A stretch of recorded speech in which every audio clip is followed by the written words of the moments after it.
everyone. Welcome to episode 28 of PopCultX. We are so glad that you're here joining us with us today or this week or this year, this month, because, once it gets on the internet, it lives forever. So maybe 100 years from now, you're like, what's that? Oh, hey, PopCultX. Here we are. And I am Daniel. And along with me always from San Diego is... Gabriel. I'm Gabriel. here. He's here. I'm here. Yes, you are. So what have you been up to in this past week? Let's just go straight into it. Yeah, so a lot of stuff, been kind of devouring a lot of stuff in pop culture. Most recently or most recent trip to the movie theater, I saw Dear Evan Hansen, which was really good. I've talked about how I'm not necessarily a huge fan of musicals. This is obviously a movie that is based off a musical. For those that don't know about the musical, it's about a young kid in high school that is sort of a wallflower, sort of unpopular, is really infatuated with one girl, but doesn't know how to talk to her, get her attention, etc. So fairly stereotypical, nerd story or what have you. But he ends up getting pulled into this event that happens. Someone that he in his high school commits suicide, and because of their semi-involvement with each other, everyone thinks that Evan Hansen and this kid were friends, which in fact they weren't. But because Evan wants to help his family deal with the loss of their son, the brother, he happens to be the brother of the girl that he's infatuated with, and he starts to get a notoriety. People start paying attention to him, and it sort of brings him out of his shell, and then it sort of spirals out of that. It was a lot. It's really heavy. It's really interesting that it's really popular with a lot of young people because it does deal with suicide and, depression, anxiety. He takes medication for his anxiety and for his depression.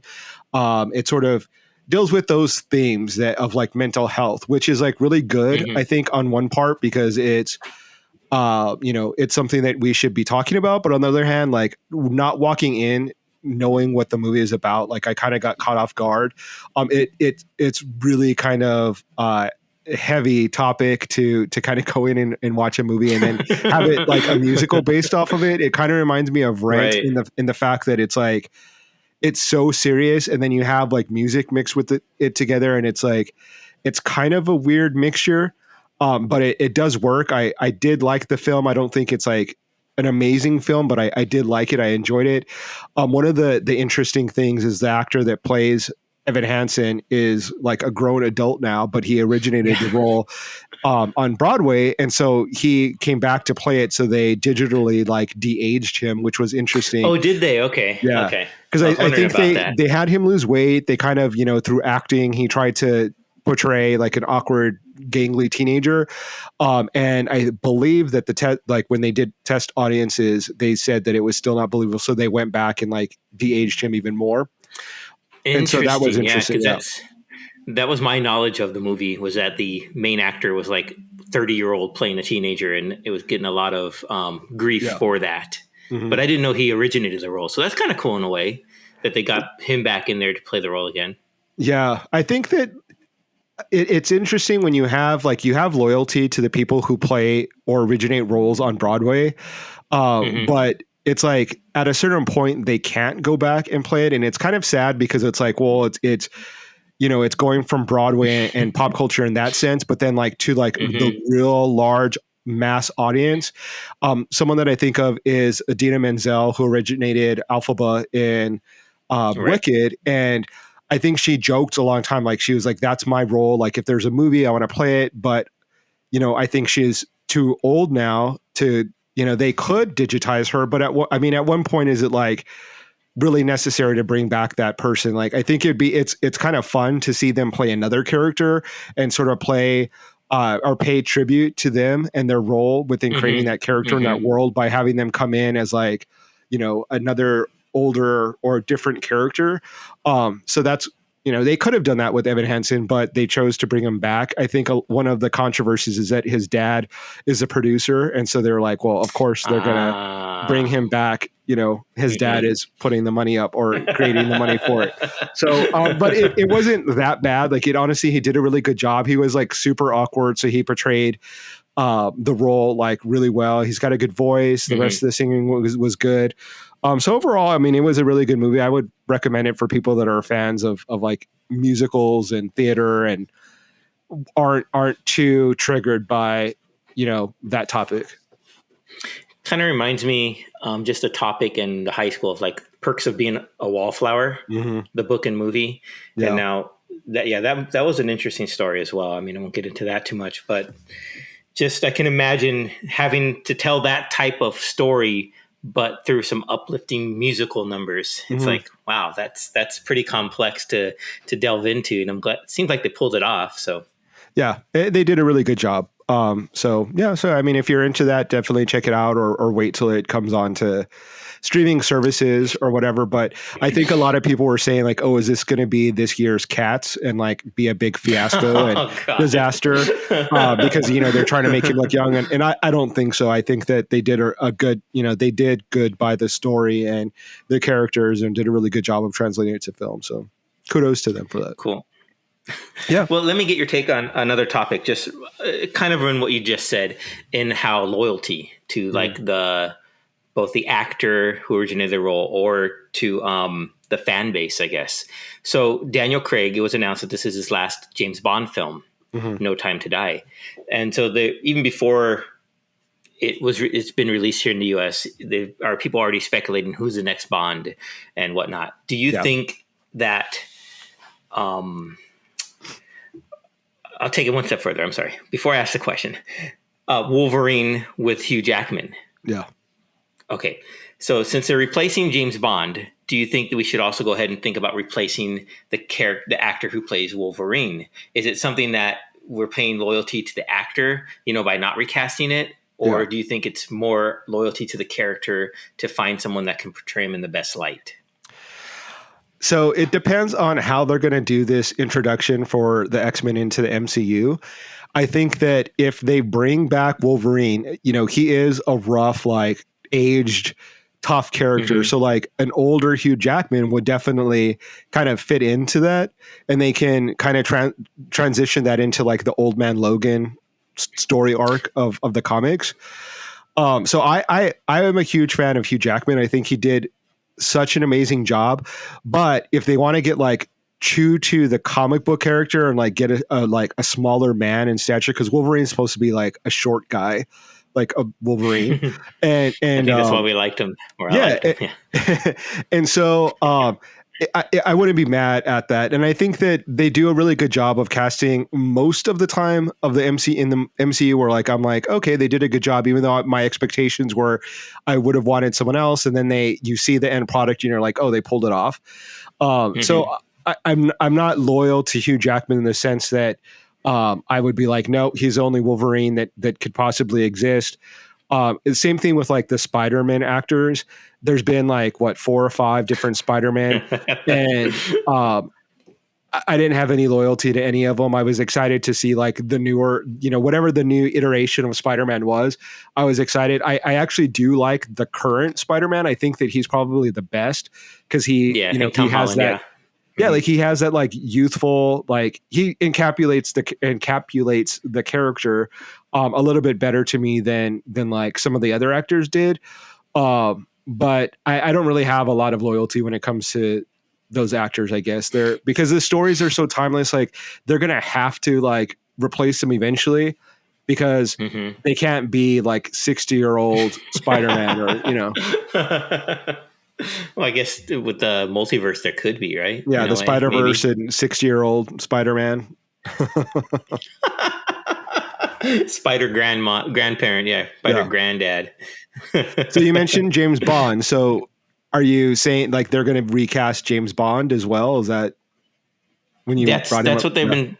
So this is for Daniel Craig's run, I guess, as Yeah. James Bond. This is the final film. I think it's been 5 films with him. And I'm not a huge James Bond fan. I Yeah. mean, Me I neither. like it. I've seen a couple of them with Daniel Craig in it, and they were good spy movies. And Yeah. I know I don't know the whole allure behind James Bond and what makes him such a huge box office hit, but Yeah.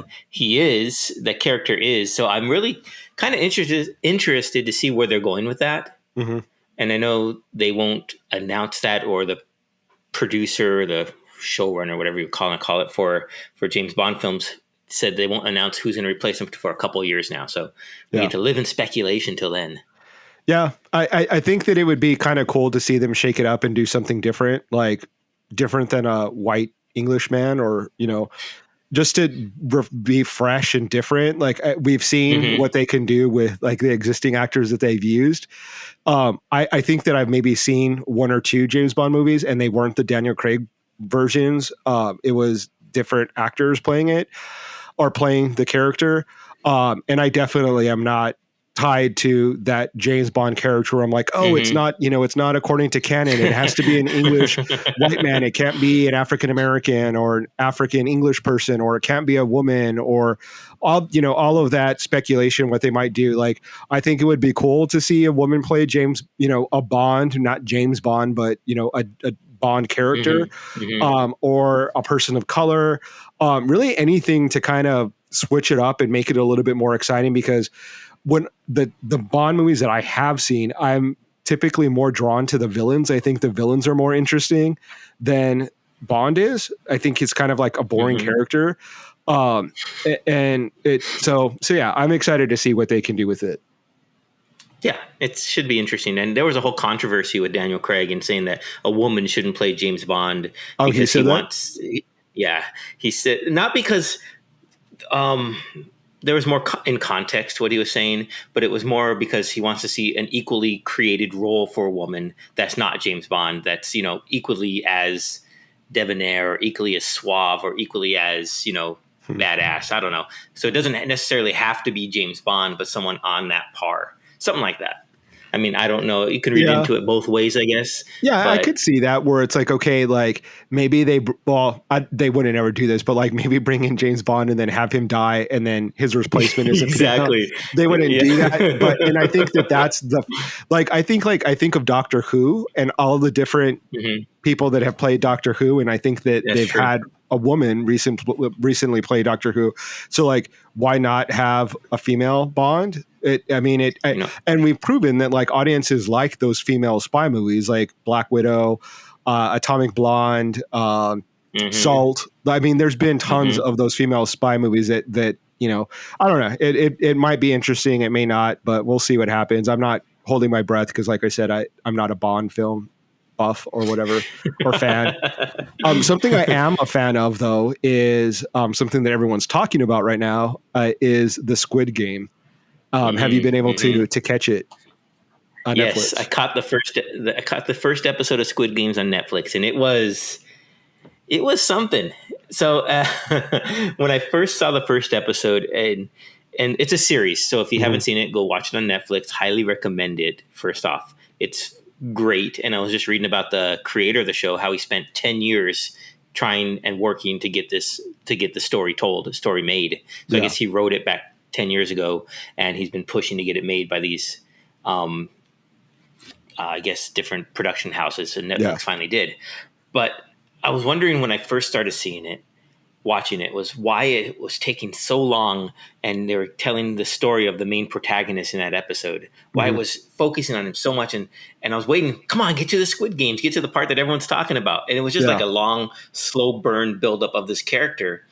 But it makes sense when they got to the Squid Games themselves, yeah. why they were doing this slow build up, and it was well worth it. So if you've seen a little bit of it and you're like, it's kind of slow, I don't like it, stick with it because it gets Yeah. really good. And for people that haven't seen it, just to give them a description of what it is, it's Yeah. basically I'm reading the description. Hundreds of cash-strapped contestants accept an invitation to compete in children's games, aka Squid Game, for a tempting prize, but the stakes are deadly. So Even if you see the previews, it's Hunger Games mixed with what other movie? Like there's a Japanese film that came out. I can't remember. Anyway, it's sort of like Hunger Games in the sense of like high stakes, like Running Man. Running Man, yeah, I was thinking that too. Basically a throwback to like gladiator times when people would watch people fight to the death. And so that's what this, and it's Korean. It's a Korean show, so it's either in Korean or dubbed in English, depending on how you watch it. Which did you watch it in? I watched it dubbed in English because I didn't want to read the subtitles. Yeah, and there's a whole controversy around that too, but that's a different story. Yeah, I'm. There's certain. Well, I don't know. There's certain movies that I like to watch in the subtitles, and then some that I like listening, like hearing in English.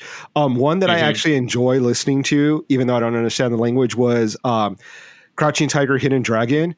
Their speaking voices are so beautiful and the language is so beautiful that I liked hearing it and reading it at the same time. Like Chow Yun-fat and Michelle Yao are like their acting is in their voice as well, not just the physicality of it. Yeah. And so I just like watching it in their own language and not someone else dubbing it over it. But this one, it's I don't think, well, it is what it is. And I like watching in English just so I can understand what's going on. But it is really cool. I think that visually they have some really cool visuals. I don't remember the sequence of the events that happened, so I don't want to say anything and ruin it for you, Danny. So because you've only seen one episode, but it is very interesting. And it's cool that a show out of Netflix or out of Korea on Netflix is creating such a big buzz. And Korea has like consistently been producing a lot of stuff that like we're devouring in like the West, and K-pop, Blackpink. What's the boy band? I forget the boy band that sings, but a lot of different entertainment. Yeah. That coming out of Korea, and this is like another example of like them killing it in like the entertainment industry and creating a really unique original story, and like having really great actors acting in it is really great. One of the actresses that is in the show, I was looking up the actors, and it was interesting because I think that she's really beautiful. And so I was like, oh, I wonder what like her story is. She was actually in Korea's Next Top Model and came in second. Yeah, she was like runner up. So I thought that was kind of interesting that, maybe she surpassed the winner for her season or cycle and is becoming a bigger star. So I always like that when like the underdog for a show, reality show or competition show actually still makes it and becomes bigger than the winner. But yeah, I agree. I like that too. One of the guys who was in the episode I saw, he was the I guess he played the character called Frontman, who offered the money for the slapping game or whatever it was. Yeah. I guess he's a pretty big, well-known actor in Korea as well. So that they got him there was really cool. Yeah, I think like pretty much all of the actors, I think of like the main cast are pretty famous, like especially the lead actor. I know there's a lot of talk that people are like shocked to see him in like other films because he's like super ripped and like Hollywood good looks, and he's definitely not that in this show. Like he's like kind of out of shape, like scrubby looking, like hard life, smoke, drink, gets beat up all the time. So it's sort of like a departure, I think, for him, but it's kind of cool because it shows his acting chops and showing the diversity and his ability to portray different characters. So that's cool. Yeah, it's really cool. I'm looking forward to seeing the rest of it. I mean, just that whole sequence of the red light, green light with that animatronic doll, that was just unnerving. That was like, wow. That was, I think they did like some cross promotion.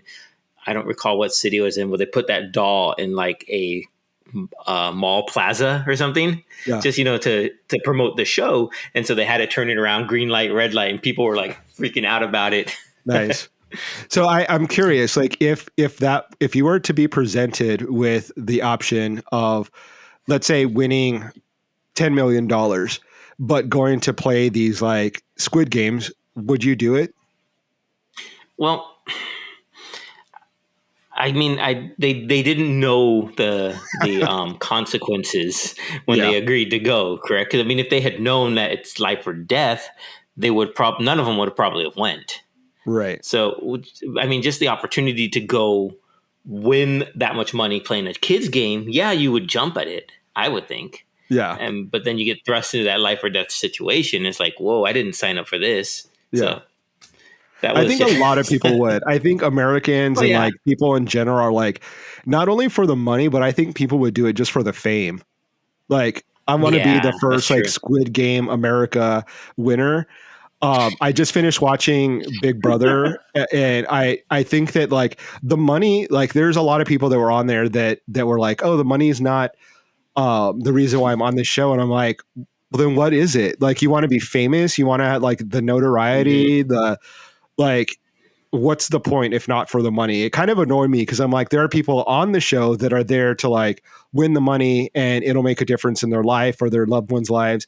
And here you have people that are like, oh, I just want to play because it's fun. It's like, go to Burning Man for an experience. Like, don't take away someone Because else's it's fun. opportunity to win money. You know what I'm saying? Like, that always Well, bothers me. I get the part where people want to do it for the fame because then they can parlay that into Yeah. something else down the line. You know, they use that notoriety, use that fame to help maybe start up their business or launch Yeah. their acting career or whatnot. I can understand that, but just because it's fun, Yeah. I don't know. Well, and like, have there been many people that have been able to parlay their reality show into like a huge career? Like the Kardashians, maybe. I mean, It's but probably like, I a think that's handful, like a probably unique, count in one hand. Yeah. yeah. Like, I mean, I don't think anyone from the real world has ever transitioned into like a big, Mhm. anything. They all have like great careers or like different, but like not for fame. Bachelor or like really, I can't think of any show that really anyone. Oh well, like I didn't think of this, but probably the biggest example would be Donald Trump. Like he went from a reality show and became Yeah. president. So uh, I Dream mean, big, kids. it's horrible, but like he is probably the biggest example of like success out of a stupid reality show. Is like, That's true. hopefully he gets his comeuppance soon. But like so far, Well, like it worked out for him. would you say success? I don't know. Oh, he'd believe me. His family made tons of money off of his presidency and his But yeah, associates. So true. like for Okay, them, okay. it was worth If it. we're just equating success to money, then yes, I guess that's true. Yeah. Yeah, I don't know what their ideal of or idea of love is. Like they don't look like very loving people. Like Jared Not at all. Kushner and Ivanka and Melania and Donald. Like don't feel a lot of love emanating from them at all. Maybe they Nope. smell wonderful, like they wear great cologne, but they look like they do not emanate any love. Anyway, You smell so good, but you're a terrible person. But you smell so good. you smell like oppression. It's like a Calvin Klein commercial, but it's oppression. Yeah, oppression by God. Trump. Yes. I'm going to trademark that before he can steal it. Exactly. And then sue you. Yeah. Anyway, so Squid Games was really cool. I saw that. What else has been kind of popping right now? For me, been watching Star Wars Visions on Disney Plus. Okay. And for those who don't know what it is, I'll read the description. It's an animated anthology television series. Its initial release is comprised of 9 anime-inspired original short films from 7 different Japanese animation studios that present a different cultural perspective to Star Wars. So if you can imagine Star Wars producers saying, here's these stories and giving them to 7 different Japanese animation studios with completely different styles and saying, give us what you got. Take this story and make it your own, make it into a short film. And the first 4 episodes that I've seen, they're really cool. Really? I've always enjoyed anime, but Mhm. I've never been like a huge fan of it. I mean, I like watching it, but I won't go out of my way to, buy it all or watch it all or consume it all. But when I saw Star Wars anime, I was like, I'll give this a shot. And I'm glad I did. Like the first episode is called The Duel. So it's like, think of like a rogue Jedi samurai warrior rolling into town and whatnot. And the book is called, they're coming up with a subsequent related book called Ronin to go with that episode, and it's really cool. The animation style is really neat. So I recommend, if you haven't seen that, to go watch Star Wars Visions. Nice. Even if you It don't like kind of Star reminds Wars. me of I think they did that with the Matrix, where they Yes, released you're like right. an animated series of Matrix of like individual I different stories. I never watched that because it didn't think it's really called what, interest me. But Animatrix. Yeah, yeah, Animatrix. Yeah, yeah, and I mean they're doing a new Matrix film, which I think is really exciting. I can't wait for that to come yeah, out. that looks Uh, really cool. I'm yeah, excited for that. yeah, definitely interesting to see like what their new spin is on it, and to see like if all the characters make it back.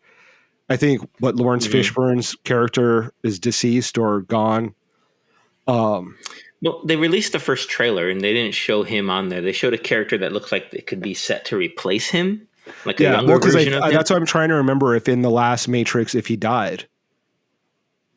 Do you You know remember? what? Like It's his been a while since I've seen it. it's No. such a long time. I have to go back and rewatch them because Yeah. I don't remember really the plot. And I think honestly the first one was the best one, and then after that it was like hmm cool, but Yeah. yeah. Yeah. I remember the first one well. Hmm. And then, like you said, like the other two is like they were cool, but I don't really remember them. So I know it's Yeah. like Resurrection. No, Resurrection's a new one. Like Reloaded and whatever. They all start with an R. So Yeah. yeah, I have to go watch those again. Yeah. Same. Yeah. So outside of that, I trying to think of if there's anything else that has been obviously today is like all about today we're recording on Monday, but today was all about the Facebook, Instagram shutdown of 2021. Yes. That was funny. And I saw a meme that said like Instagram, Facebook, WhatsApp all shut down, then Twitter's like, haha, I win, or something like that, because Twitter Yeah. was still up. So Yeah, I don't know. I will have to say that when I got to work and saw that Instagram, I was like reloading. Okay, it's down. Let me try it this time. Reload. Nope. This time, no. Nope. Okay, so give up. And so I went to Twitter and was like messaging friends on Twitter because I was like, I'm super dependent on social media. Like I use it, while I'm working and as like a distraction, and that's like primary way that I almost speak to people. So it's really bad. Like I definitely am dependent on it. Well, But it was a good break, I guess. it's reminiscent of like when there's like a power outage Hmm. and like everyone has to go outside and intermingle with their neighbors, and just to reconnect, I guess, in the real world. It reminded me of the movie or book Ready Player One, where Hmm. at the end of the story they decide to shut down the Oasis, that's what it's called, like their VR world that Yeah. everyone lives in, for a couple times a week, so people can go out and not be so dependent on it. So it's like maybe Mark Zuckerberg's taking a notion from that book and shutting it down every couple of days, which would be kind Yeah. of cool. I doubt it. It has probably some But more evil implications. I was curious though, because it probably. impacted Oculus too, which is owned by Facebook. So the Oculus Mm-hmm, was down. mm-hmm, And so I was like mm-hmm. imagining people like using the Oculus and in some like virtual reality world and it shutting down. I'm like, are they trapped in there right now? Are there like tons of nerds around the world in their Oculus that are like, no, I can't And get I'm out? out. You're like, where do I go? If they died, Everything's black. it's like Nightmare on Elm Street. If they died in the Oculus, they die in real life. Yeah. I actually have one. I haven't used it really a lot lately since I got it, but for like a while, for a hot second, I was like really into it, and then it just kind hmm of fizzled out. But like everything that with technology, it's exciting for Well, I'm like sure. a minute. Yeah, it is. And then it's what's next, right? It's always in technology world. It's never about what you have right now. It's what's coming next. Yeah, So, I mean, what's the next iteration? I think like Jeff Bezos is talking about implants inside so you can hear music directly inside your head, not need earphones anymore or something like that. So, what that else sounds can they horrible. send into your head all the time? It does. It really does. I wouldn't do that. But Like, it's but just the about. funny thing is that so many people will sign up to do that. Like, and there's people that won't get the vaccine. I was at I was at the Marriott the other day, like, and I walked by the pool. I think it was a Marriott. I don't know. It was like a really nice hotel. And I was looking at all like the housewives in the pool that are all like in their like late 40s that are like probably from like Orange County or like the Midwest, and they all had like implants and like the fake lips. And I'm like, that's okay to inject into your body, but not the vaccine. Like, make that make sense to me. Like, I can't do that. tons of people do plastic surgery like every day, but Mm-hmm. the vaccine, like, really, like, people are so weird. It's like, and it doesn't, like, it's so obviously a plastic surgery look. Like, they don't want to go for like a natural look, so it's like flotation Mm-hmm. devices in the pool, and then their like husbands are like, their husbands You're are like, like yeah. these like overweight, like schlubby looking guys, and it's like, it's so weird. It's such a weird dynamic, but I don't know. It was like a weird little moment that I had just like looking at these housewives. Like, You just why? caught yourself staring. It's like, huh? Yeah, I'm like, no, don't I get can the wrong imagine. picture. I'm not like into you. I'm not like ogling you in any way. That's another story that I was reading about today. Was I think her name is Emily Ratajkowski or something like that. She's a model, Mm-hmm. and Yeah. she came out saying that she was. I don't know if you want to use the word assaulted. I don't know what word she used, but was um, eh, touched inappropriately by Robin Thicke on the set of their music video that kind of made her famous. Blurred lines, right? Blurred Lines, right? And that video in itself has been controversial from the beginning because, one, it's been accused that they stole that song or the beat from Marvin Mm-hmm. Gaye. They were sued, had to Right, pay him. right. And then two, Mm-hmm. like, it was already like saying that the lyrics were like problematic because it was like rape culture, like the whole lyric of like, you want it over and over and over again is like really rapey. And the fact that like all the girls in the video are like half naked, literally in like a thong, and all the men Mm-hmm. are dressed up in like suits. I did happen to read an article in regards to that, and Robin Thicke like has sort of not commented specifically regarding that model's claims, but in regards to um, claims of it being really misogynistic and like gross. And he's just sort of said like it's a song to like make people dance and have fun. Pharrell Williams has sort of said in a roundabout way that he's like sorry that he wrote that song or like is in that song, that it is Interesting. Okay. kind of, That's I cool. don't think you use the word misogynistic, but like, acknowledge that there was some aspect of it that was not proper. And Mm-hmm. then the thing that was kind of interesting and was that the video director is a female director, and the set was primarily a set full of women. And I read a quote from the director. Her name is Diane Martel, and she said that the video was intended to subvert power dynamics and empower women by placing the men in inferior positions.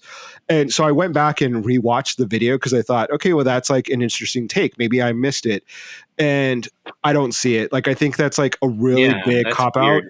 I Mm-hmm. know that she said that when she saw Robin Thicke grab the model's bare breast, that she was like, what the fuck are you doing? Like, video's over. Okay, which is, I'll take her word for that's what she did. But by seeing the end result, like, I honestly don't see where it can be anything other than objectifying these young models. Like, it's literally Right. them running around topless and Right. the guys like touching them and saying, you want it. Like, it almost has like almost like a predatory vibe too, because like the girls are like so young, and Robin Thicke and T.I. are like pretty old. Like, they're not young guys. They're not like they're the same age as those models. And so it has a really creepy tone to it. Like, Mm-hmm. it has not like aged well. I know it's like a really popular song back in the day, and like not everyone, but like a lot of people liked it, and it was part of pop culture. And then like it quickly became like, wait, what are we listening to? Like, what's this video about? And then it sort of like spiraled from there. But I think that it just kind of speaks to me of like more about how people need to take personal responsibility for their role in things.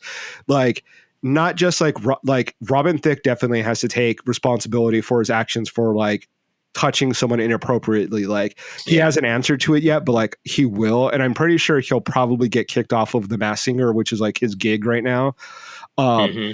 And like Pharrell Williams and Ti, and like even to like to to an extent, like the models agents, like where is the responsibility for these people that like go and recruit young women to become, quote, fashion models, and then put them in front of like Terry Richardson, who is like notorious for like Oh gosh, photographing yeah. girls in really compromising situations.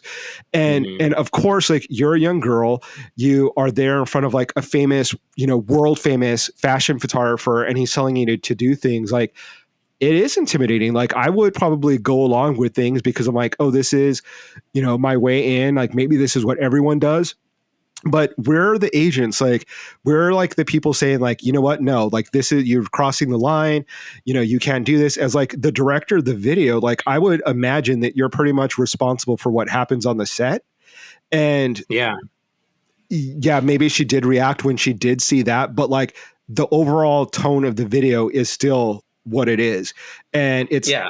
it's still gross. And like I think that more so than just like saying, well, this was my intent, like say like I fucking way was off the mark. Like I tried to do something that was empowerful for women, and I did And like I the screwed it complete up. fucking opposite, because Right. like you cannot see that. Like I get the whole like empowerment and like owning your sexuality, but like there's none of that like in that video. Like, and I rewatched it specifically with that intent to see like, okay, can I reframe this? Can I like see it from a different perspective?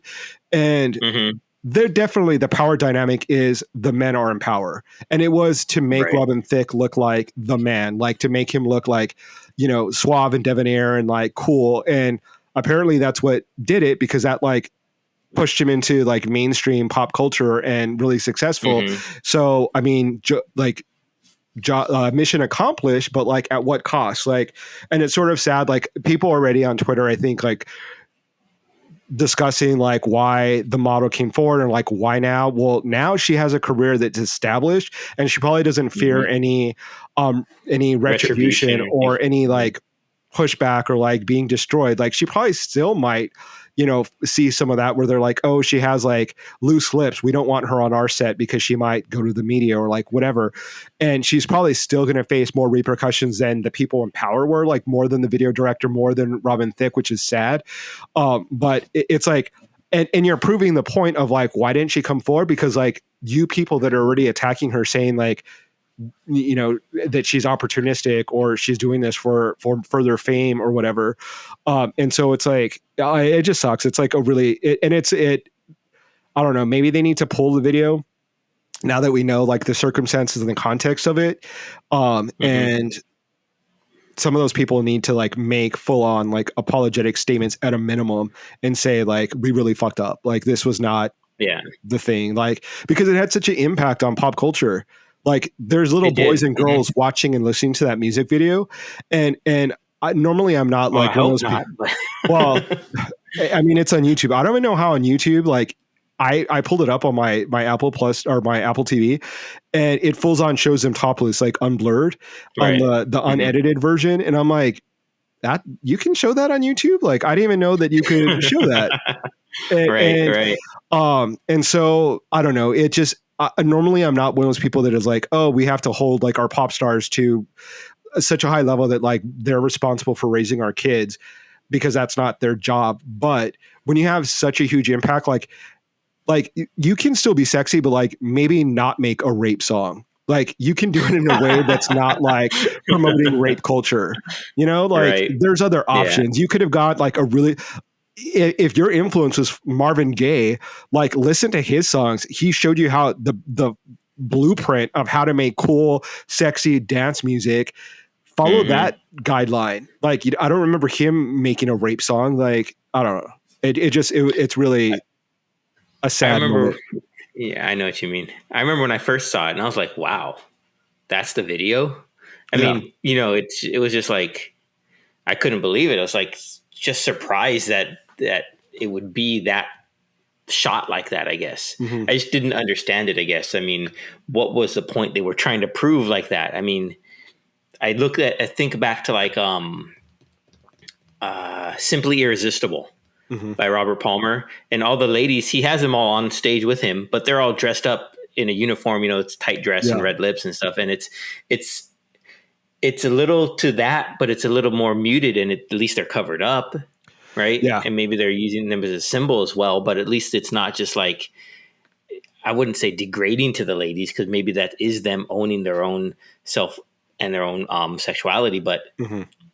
it felt weird, especially attached with the songs from the lyrics from the Yeah. song. So I don't Yeah, absolutely. And I think that it does speak to that time. I don't know how the old the video is, but it's fairly old now. And as a photographer, like I look back at like that's when Terry Richardson was like super popular, that like really stark, Mhm. high contrast photography that was like in your face, like very sexual. Like Terry Richardson famously like was taking pictures of like actors and not actors, actresses with like his like finger shoved in their mouth, and like it's really weird. Like I, as a photographer myself, like there's certain times that like I'm like, okay, that's really uncomfortable. Like I wouldn't feel comfortable doing that. I know I have Right. colleagues that have discussed like situations where they're coaching the model into doing certain things and have admitted that they have touched them in order to move them, or and I'm like, I don't touch people.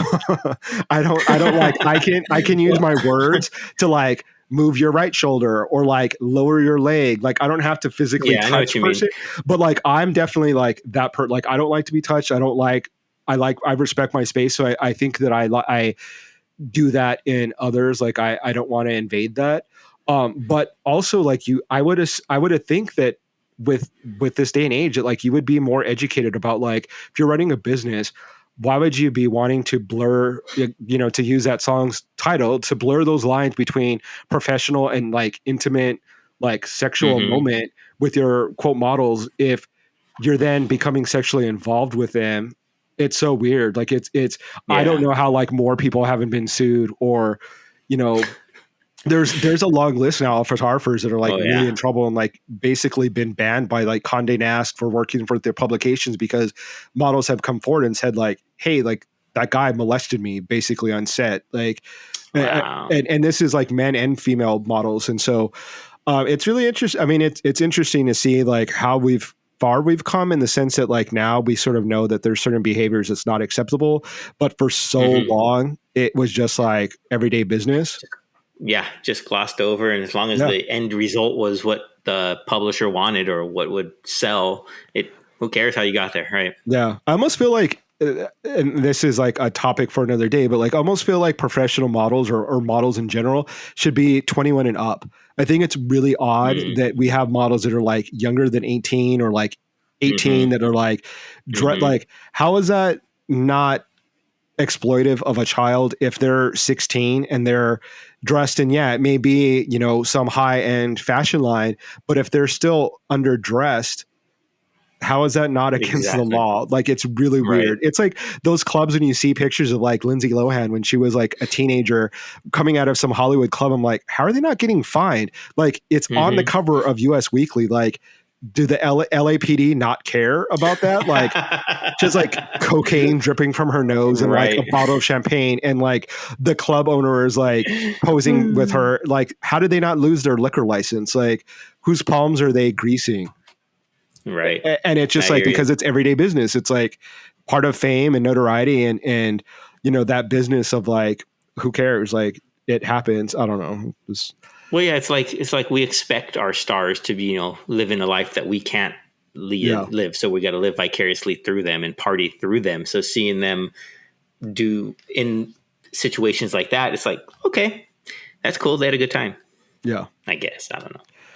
it's odd. But speaking of Yeah. stars and the history of stars, we talked last week on our podcast about to kind of keep going along with Hispanic Heritage Month and educating Hmm. ourselves on the impact that Hispanics or Latinos or Latinx people have had in pop culture. We decided to kind of delve a little bit deeper into some of the stars that have impacted pop culture. And I think this week we're going to start with some of the older stars that maybe some of the younger listeners don't really know a lot about, Hmm. and then kind of going from there in some of our other podcasts. So we're kind of starting from the beginning, if it were, and then Right. kind of moving from there. So um, anyone on your list of any like maybe stars that you knew of or pop culture icons from like the 40s, 50s, 60s that like you already knew about because their impact on pop culture was so great? Yeah.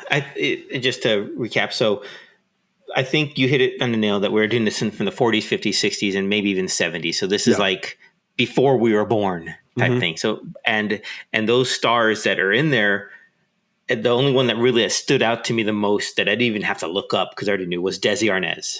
Yeah. Now, Desi Arnaz, is famously known for playing Ricky Ricardo on the I Love Lucy show. Mm-hmm. And he's a Cuban-born actor, and he starred there. They did a total of like 180 episodes from 1951 to 1957, and I think they did more after that in different iterations. But just when I think of a male Latino or Latinx, whatever you want to call it now, character, first one that always comes to my mind is Desi Arnaz Mm-hmm. and Ricky Ricardo, and it's just, and he has so many. He's iconic. There's just so many, from Babalu playing the drums and just everything. And Lucy, you have some splaining to do, and his run-ins with the English language, and and it's just so funny. We're watching actually past episodes of that. We've been watching a few every Nice. week, and it's just such a classic show, and it that maybe some doesn't even translate to today's times based upon they're smoking all the time. He threatens to like beat her up or something, and just like he tries to keep her down, and it's it's like, wow, they got away with that back then, but that was a different time, and it speaks to the time era that it was filmed in and whatnot. But it's just, he's such a classic icon that he was at the top of my list when we first thought about doing this type of miniseries. Yeah, and I think I agree with you. I think that he is really iconic and had a really huge impact on pop culture, not only from like his acting, but like coming from a power position, because like he had owned Desilu Studios, and so he wasn't just an actor that was playing the role, but like he actually had control of or some power within that show and within his career. So that was really respectable because that was like not the norm back then, right? Like, right, that's true. Latino people were not at the helms of studios or production, and so yeah, he is really one to kind of take note of. Someone that I've always really respected, especially from a photographer's point of view, is Dolores Del Rio. She's a Mexican actress that sort of was the original like bombshell back in the day in Hollywood, like black and white. She is just probably, in my opinion, like one of the most gorgeous women that have like graced the screen or like been photographed. She's just really beautiful. She kind of reminds me of like an Audrey Hepburn, where it's like not over the top sexuality, but just like a really beautiful, graceful woman. And she is sort of groundbreaking in the sense that she was desirable, she was beautiful, so kind of breaking those stereotypes of what it means to be like a Latina or a Mexican woman, and also having the acting chops to be able to be in the Hollywood industry and be a popular actress at that time. So I think that like a lot of the people that we see today, are sort of indebted to Dolores Del Rio, in the fact that like she was opening up the doors, that they were closed off to Hollywood starlets at that time, especially for Mexican actresses. Along with that, a lot of mine are like old Hollywood actresses or sort of starlets. The other one that I really love is Maria Felix. She is also a like iconic Mexican actress. She sort of plays more of like the tougher femme fatale in Hollywood. Okay. Definitely recommend people checking her out because she is really exuded a type of strength and that wasn't really seen in a lot of women, period, in that day. And she wasn't like the damsel in distress. She was like, like I said, tough as nails. Really someone that I think that women could look up to, because she wasn't demure in the sense of like waiting for a man. It was, she had her own strength, and it she was amazing. And another one that I think is like visually just a stunning, gorgeous woman, but also a great actress. And just really like an icon and just like worshipped in Mexico and in Hollywood industry. Definitely someone that is an icon within the industry for sure. Right. One of my actresses that I chose for this, and I've watched the movie many times, and I always thought she was really cool. Is Rita Moreno, Yeah. from who played Anita in the original West Side Story movie, and she's iconic in that she was the first Latina to win an Oscar for Best Supporting Actress.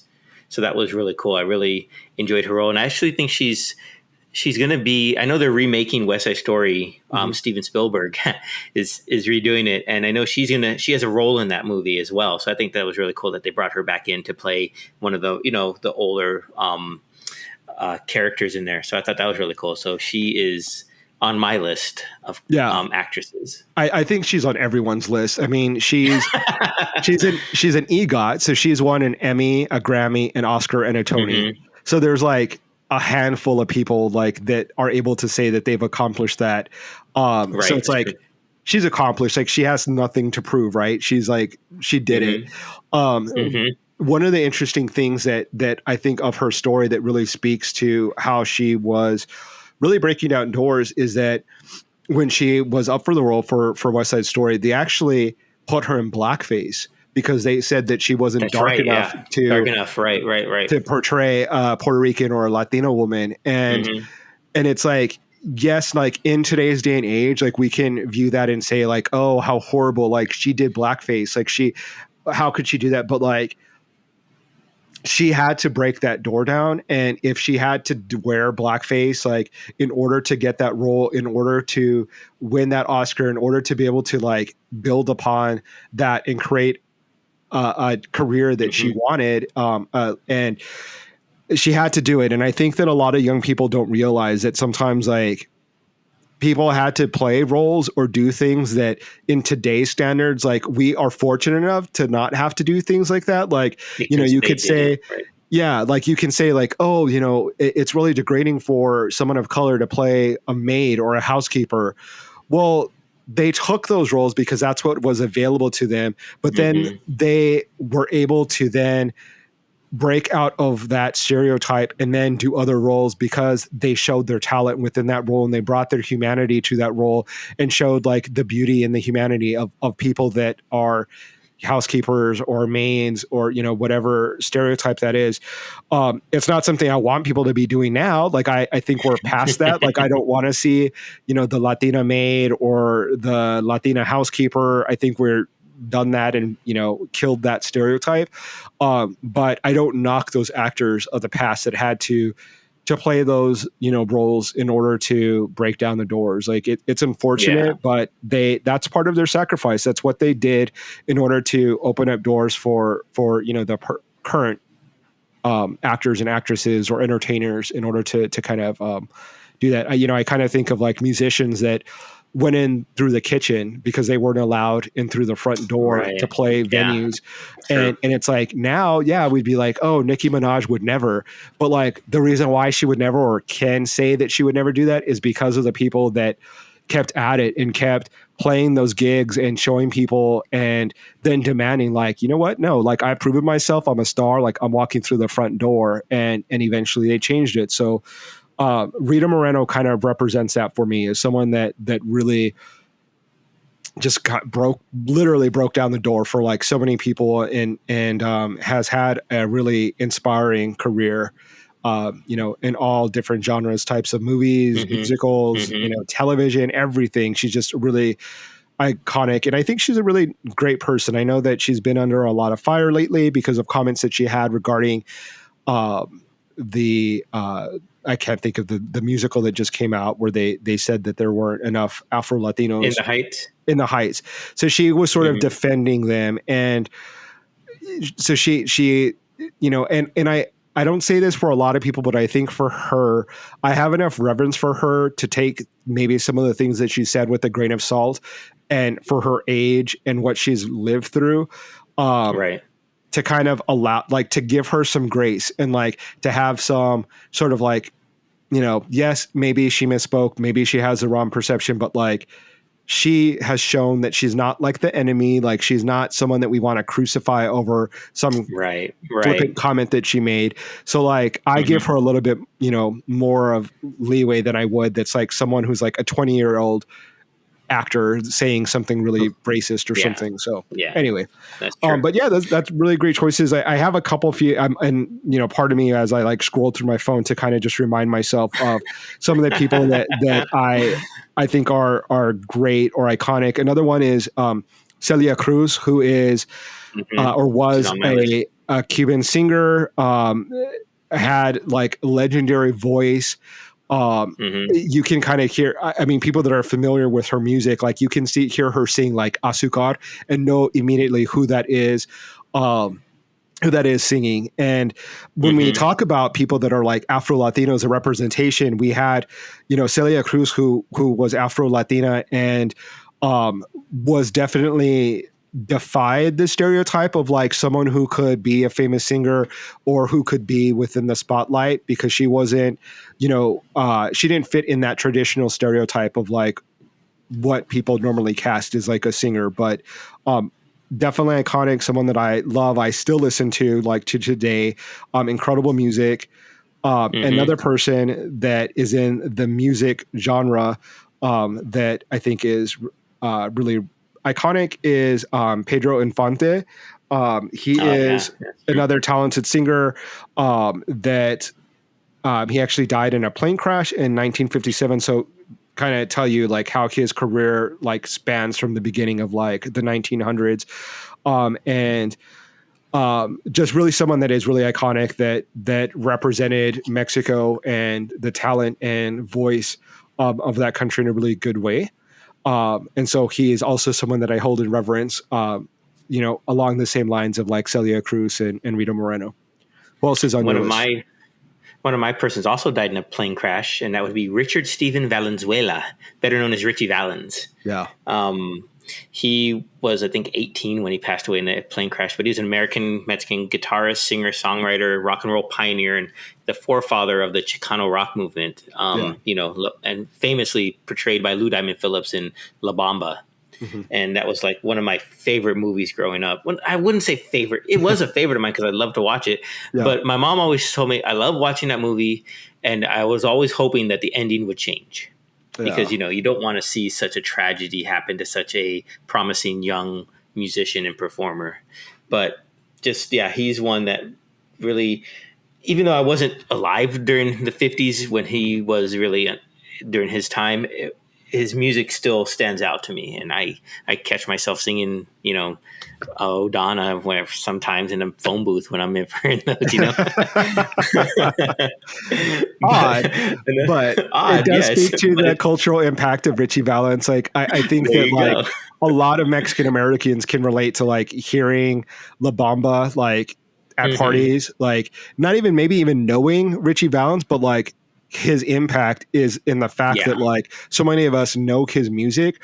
I think that his life is sort of like a parallel to like even Selena, which we'll probably talk about in a later podcast when we talk about, more recent iconic entertainers within pop culture that are Latino or Latina, in the sense that they're like, it's sad because their career was cut so short and they had so much talent that it's really, it's really, it's really sad to think of what could have, how they could have grown as artists, but what they were able to accomplish in such a short amount of time and to have such a huge impact really speaks to the power of their music and of their talent.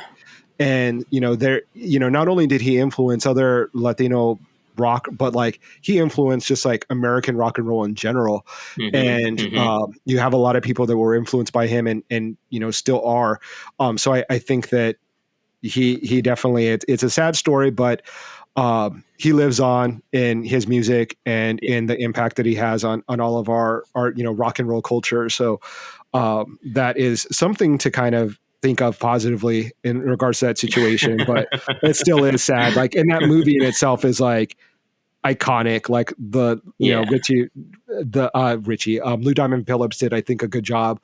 And Isai Morales playing his brother is like an iconic role, like Bob. The end. Yes, no, I agree. The end scene of Isa Morales or Bob on the bridge, just yelling up into the ethers, Richie. It's just forever etched in my mind. It's just Yeah, and the mom like, not my Richie, like, Richie. Yeah. yeah. And then one of the funny parts of that movie that I always kind of remember is when they go into like a what the politically correct term now would be like to go see a sex worker, and as they're like going and walking through, they're like, "What's your Uh-huh. name?" And she's like, "Rosalinda." I don't know why that always makes me laugh, but it's like just the way she says her name and like the R's being rolled and just like I don't know, Mhm. it's just so funny. It's just like it always makes me laugh. Like I can't watch that over and over again. The actress took that role as a sex worker and really ran with it. Hey. That's awesome. Yeah, but it's such a good movie. We're kind of, I think, running towards the end of the podcast, but there was, I just was on Twitter and saw the actor that portrayed Miklo in Blood In, Blood Out. I always thought that he Mhm. was a white actor, like a white American actor, and he's actually Mexican Mhm. American. And I was Yeah. shocked by that. Like, it's like 30 years later, whatever, how many years later. And I'm like, oh, wow, he's like a Mexican American actor. And that's cool. Like, I did not know that. And so I started looking into it. And he actually has a film called Mexican American where it's sort of like a Liam Neeson Taken kind of plot, which like it Oh, looks like okay. a B movie, like a drive-in movie. Like those really don't exist anymore because people don't go to the drive-in, but like a Sunday matinee feature where his daughter gets kidnapped and he goes back into Mexico. And the sort of tagline is like, I'm not American. And then like it cuts to like violence and he's like, I'm not Mexican. And then more violence. He's like, I'm Mexican American. And I'm like, I kind of need to watch this now. and it's like it looks like the most ridiculous plot because he goes into Mexico to rescue his daughter, and there's a subplot about like Nazis in Mexico for some reason. Like, so there's people like sig Oh, hailing and goodness. like talking about the superior race, and he ends up, I'm sure, killing all of them, which will bring me a lot of joy in watching. I love like revenge movies where like they kill Nazis. Uh, Mhm. but I have to watch it. Like I was like be remiss if I didn't bring it up and like recommend it to people. I don't know where it's available. I haven't found it on like streaming services, but I might actually buy it on like Amazon just to be able to watch it because it sounds like an amazing movie. And he directed it himself, which Interesting. yeah, it's really great. So another thing that I found interesting while I'm rambling on about him is he was briefly married to Natasha Henstridge, who played that alien in Species. And I was like, Okay. wow, that's like a connection I would not have ever thought of. I'm like, I Interesting. love finding stuff out like that, like who's married to who in Hollywood and like, wait, what? Who they married that person? Like, I totally don't see them or like, oh, that's awesome. Like, I would never have thought that. But yeah, I like to look stuff up like that. He likes doing his research, which Yeah. is cool. No, because for this Poderoso, did I say that right? Yeah, for this little mini series, I did some research and some deep dives into just who maybe I didn't know they were Latin or Mhm. didn't at the time growing up, didn't really realize it. Like Cesar Romero, who played the original Joker on the Batman Yeah. series, Mexican American, didn't know that. Ricardo Montalban, who played Khan in Star Trek, Mhm. also Mexican American. And I was just reading their stories and when I was learning about this, and wow, it's quite amazing. I I don't say I want to learn something, but I did. But it's like I always felt like I was an outsider in a way to my Hispanic heritage because I never really grew up with it. Yeah. And whenever I hear people, playing the music of like Vicente Fernandez, who is another guy on my list, or Juan Gabriel, I always felt like I enjoyed it, but I didn't really have any connection with it. Mhm. And even now, when I go back and I listen to it and I try to enjoy it, I always feel like kind of like an imposter in a Mhm. way.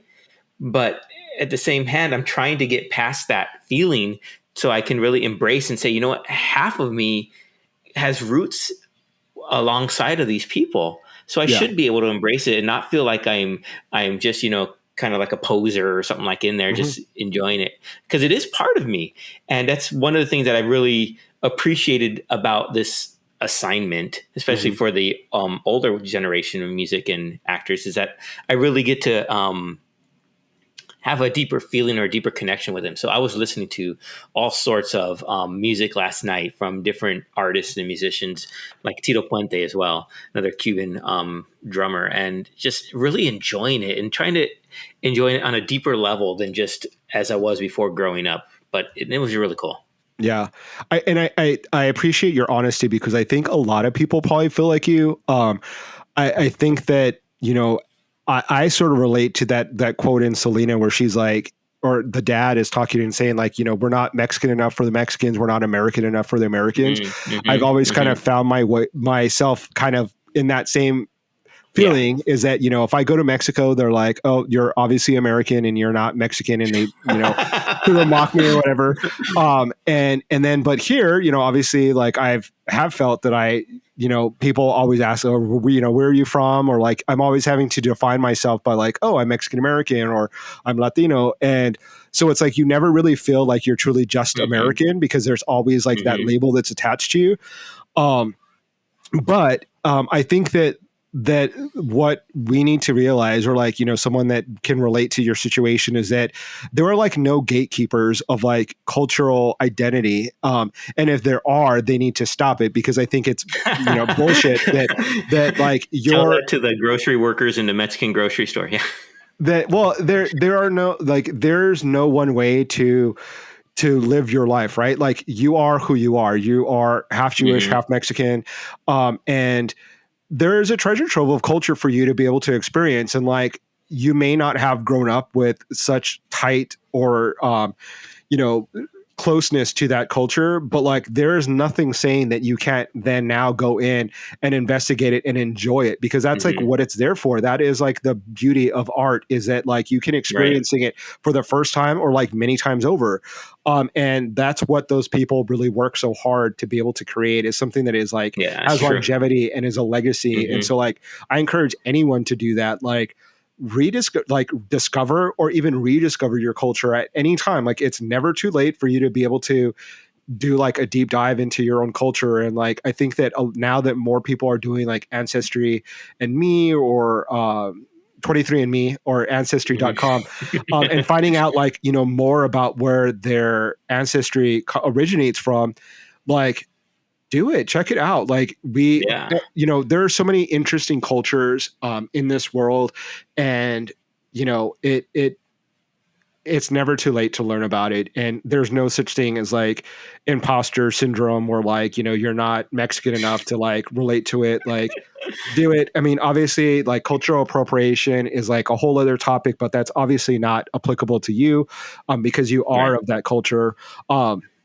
And so it's cool. I think that us just looking into these very few people that have had a strong impact on our pop culture, is just like the tip of the iceberg. There's so many more Oh yeah. people that Mm-hmm. like Mm-hmm. Mexican cinema was like amazing back in the day in like the 40s and 50s, and like now we're seeing Yeah. like with people like in Mexico that in their cinema that there's like movies like Amores Perros or Right. Y tu Pedro mamá Almodovar. también, Yeah. and Mm-hmm. a lot of people that like are creating this amazing these amazing films and sharing these amazing stories, and it's not the first time. Like it has like happened before, and like Mm-hmm. go and revisit those iconic movies with like Cantinflas in it, or Dolores Del Rio and Anthony Quinn, who is also Mexican Yes. American and had Yes. like won Mm-hmm. an Oscar. And a lot of people are Mm-hmm. like, wait, Anthony Quinn was Mexican? And it's like, yeah, Exactly. I said the yeah. same thing. I was like, what? And so like, yeah, go and investigate it, go check it out, like go see those old movies, and and build your repertoire of like pop culture knowledge if that interests you. um we are lucky to have like such a really rich culture with like so many Yeah. cool entertainers, contributors to pop culture, that we could literally be talking all day just for these decades, like 50s, 60s, and 70s. I mean, we really didn't even get into the 70s and talking about people that impacted us then, but um, like I said, it's just the tip of the iceberg. Like, we'll probably leave some links in our social media of like where you can find out more, like maybe some movie recommendations, like where you can get started on like discovering, Latino history in entertainment. And because there is a lot to discover, and it also is very entertaining, and you'll have like a good time listening to some music that's cool and iconic, or watching some really cool movies. So check us out on social media. We'll definitely leave maybe some more of our recommendations of some stuff to watch, some music to listen to, maybe some books to read. We didn't really get into authors, but there's a ton. No, we So didn't. we'll be There's a like ton. dropping a lot. Yeah. So that's some homework for us, is that we'll be using our social media this week to drop little nuggets of recommendations for everyone to check out, because there's so many. We couldn't possibly discuss all of it in this like podcast. That's so true. And you're right. We will be dropping like little, hints and, like you said, nuggets to go check out different artists and different, we'd even talk about Diego Rivera, Frida Kahlo, or any of the other artists of that era. And it's just so many. But yeah, we'll definitely do that in social media. One cool thing that I want to mention, that a new feature for our podcast, is if you listen on Spotify or from our hosted place on Anchor, we now have the option. We're going to be asking questions of you guys each episode, and you can answer right there in your app or on the internet. So each episode will ask a few questions. So feel free to respond, and who knows, maybe we'll answer them on air, or we'll pin them to the episode so other people can see your question and see our answer to that question. So it's a cool little feature, to get a little more social with you guys. Yeah. So join us on Spotify, Apple Music, Apple Podcast, and anywhere else you devour, on YouTube, so you can see our faces. Right on. Or wherever else. And so next week we're going to continue with discussing, hot topics within pop culture as always.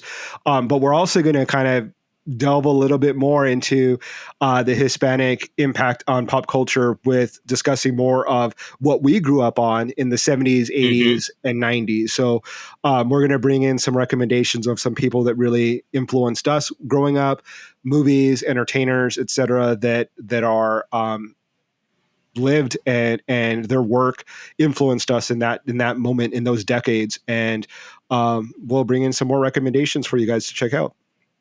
Yep. Sounds good. Nice. So until next week, thank you so much for listening. As always, it is our pleasure to be able to talk and bring you some information and share our opinions on pop culture. Please hit us up on social media, give us a follow, send us some questions, anything that you want to talk about. Hit us up on Instagram, Twitter, YouTube. Thank you so much. And until next week, stay safe.